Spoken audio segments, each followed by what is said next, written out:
Assalamualaikum warahmatullahi wabarakatuh. Nama saya Edi Sulaiman dengan NPM 1911030292.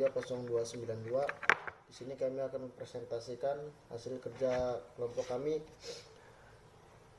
dengan mata kuliah Manajemen Akuntansi dengan judul Manajemen Berbasis Aktivitas.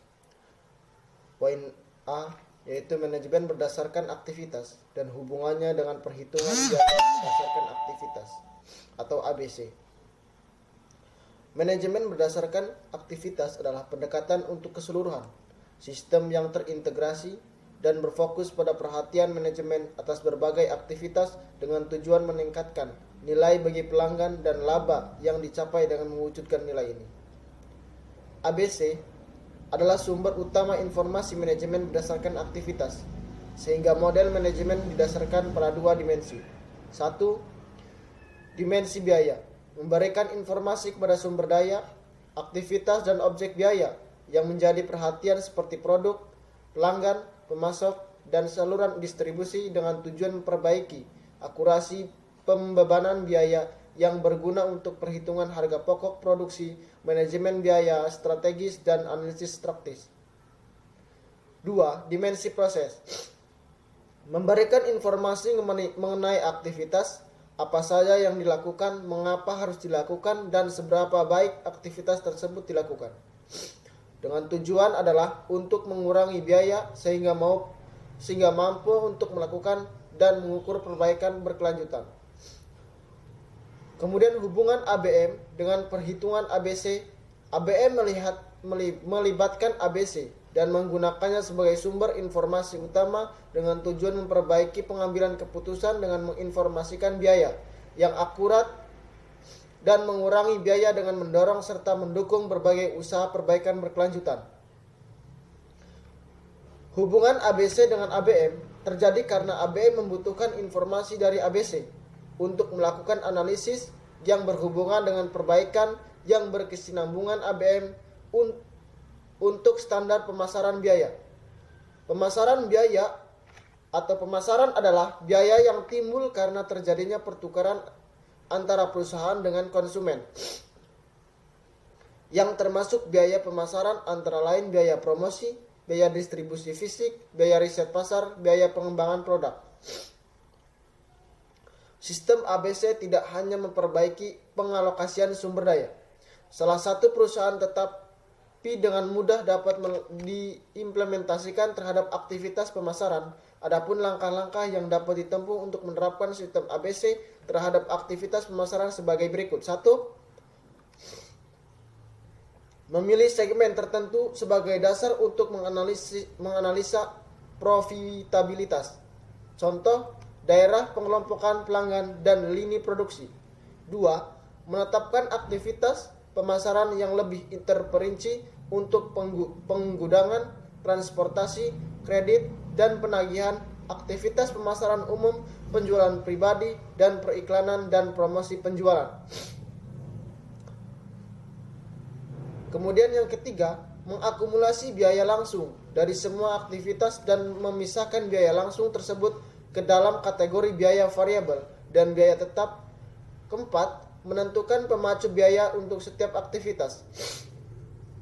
Yang kelima, menghitung biaya per unit untuk setiap aktivitas dengan membagi biaya aktivitas total dengan pemacu biaya yang dipilih. Yang keenam, mengalokasikan biaya ke segmen tertentu untuk menganalisis profitabilitas segmen tersebut. Yang ketujuh, membagikan biaya yang dianggarkan atau biaya mandor dengan biaya aktual untuk setiap aktivitas pemasaran dan menghitung selisih harga dan efisiensi. Kemudian poin yang kedua yaitu ukuran kinerja aktivitas. Menaksir seberapa baik aktivitas dan proses dilakukan adalah landasan bagi usaha manajemen untuk memperbaiki profitabilitas. Adapun ukuran kinerja ini berpusat pada 3 dimensi utama: efisiensi, kualitas, dan waktu. Mengetahui seberapa baik kita saat ini dalam melakukan aktivitas seharusnya membuka potensi untuk melakukannya dengan baik, karena banyak usaha non-keuangan yang akan dibahas pada perspektif proses balance, scores, akuntansi, pertanggungjawaban berdasar strategi. Ingin berlaku pada tingkat aktivitas, maka bagian ini akan menekankan pada ukuran keuangan kinerja aktivitas. Ukuran keuangan untuk efisiensi aktivitas meliputi A. Laporan biaya bernilai tambah dan tak bernilai tambah. Pelaporan ini adalah cara untuk meningkatkan efisiensi aktivitas. Suatu sistem akuntansi perusahaan seharusnya membedakan antara biaya bernilai tambah dan tak bernilai tambah. Karena memperbaiki kinerja aktivitas membutuhkan penghapusan tak bernilai tambah dan mengoptimalkan aktivitas bernilai tambah.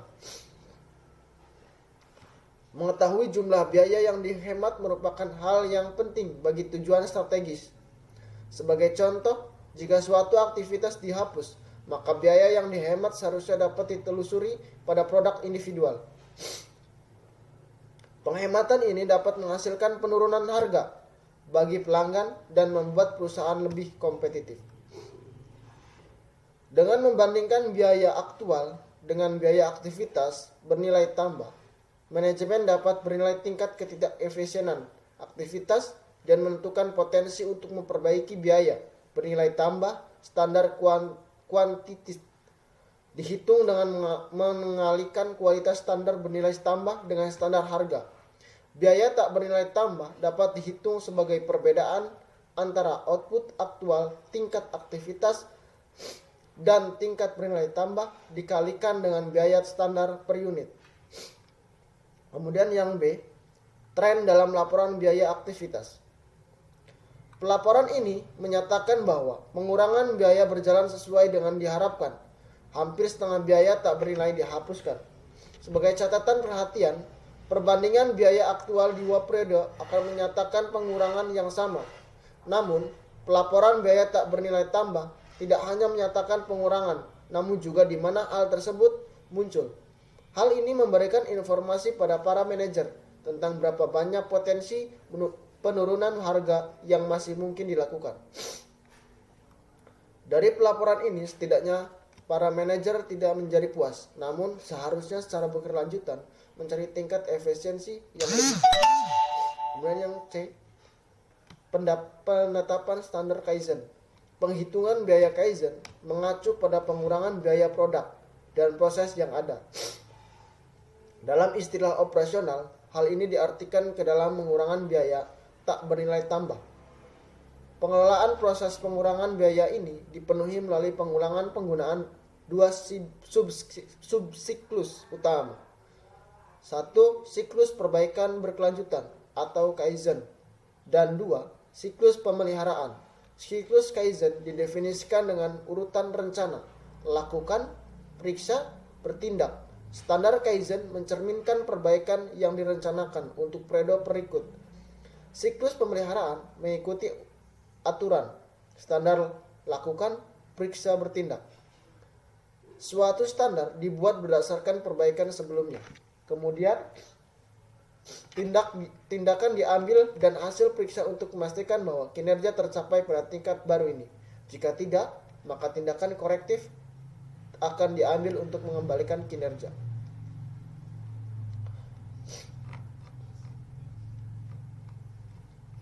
Kemudian yang keempat, benchmarking.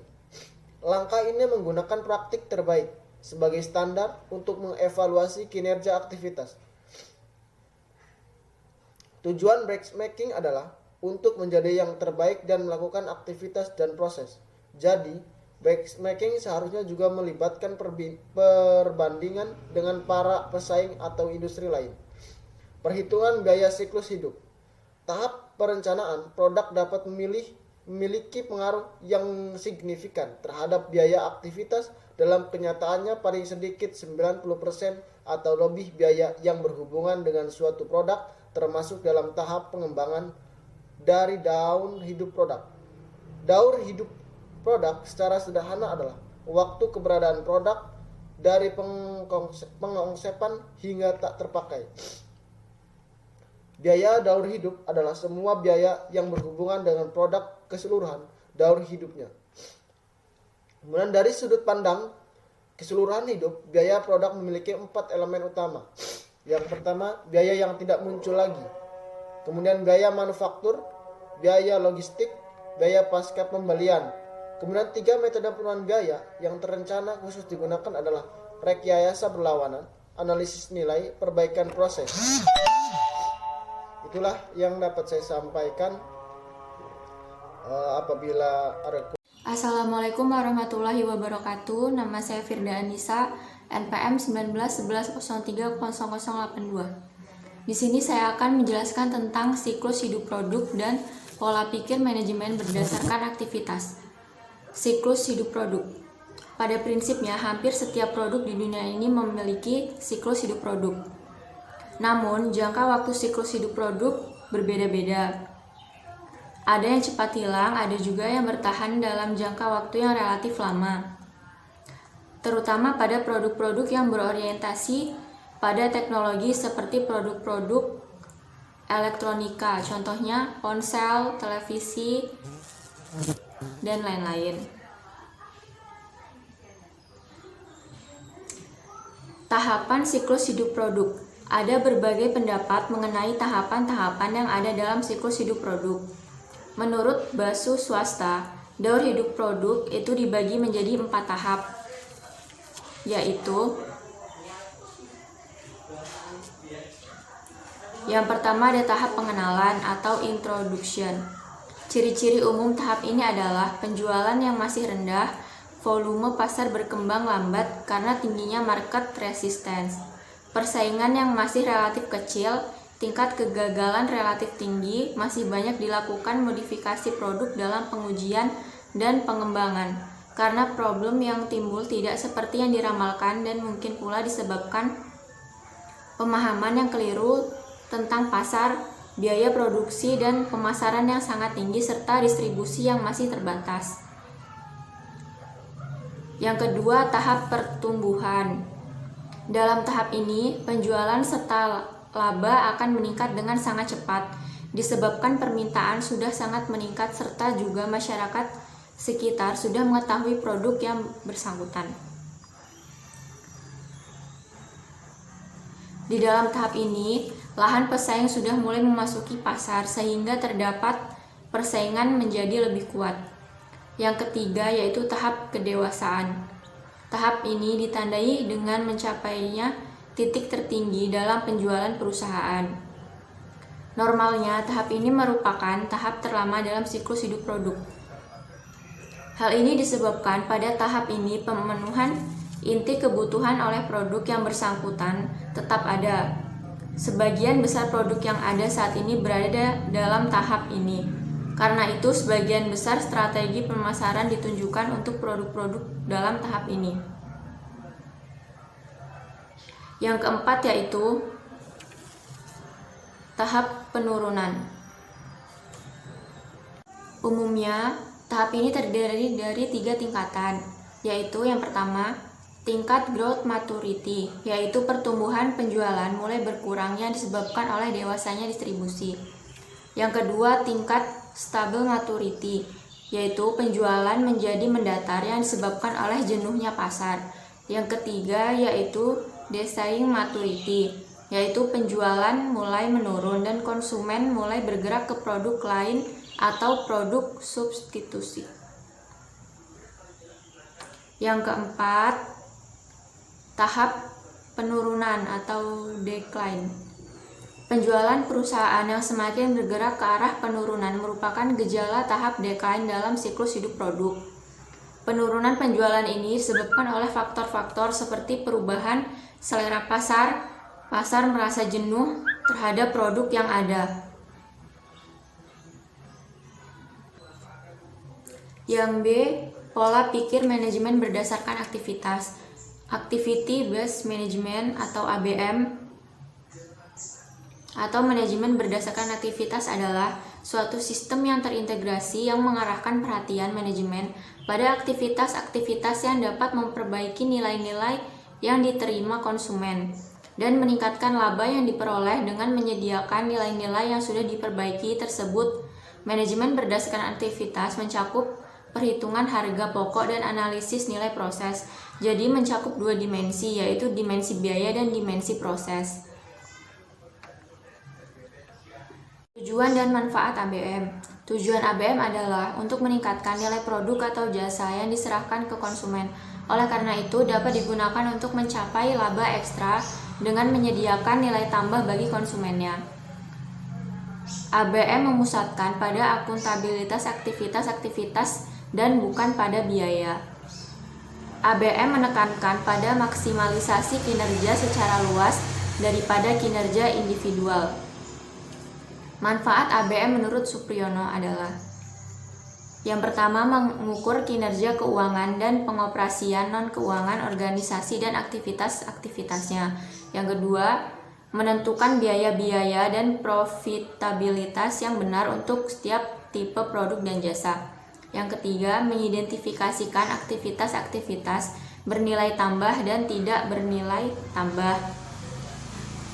Yang keempat, mengelompokkan aktivitas-aktivitas, faktor-faktor yang mendriver biaya-biaya dan mengendalikannya. Yang kelima, mengefisiensikan aktivitas bernilai tambah dan mengeliminasi aktivitas-aktivitas tak bernilai tambah. Yang keenam, menjamin bahwa pembuatan keputusan, perencanaan, dan pengendalian didasarkan pada isu-isu bisnis yang di luar dan tidak semata berdasarkan pada informasi keuangan. Yang terakhir, menilai menciptakan rangkaian nilai tambah. Sekian penjelasan dari kelompok kami.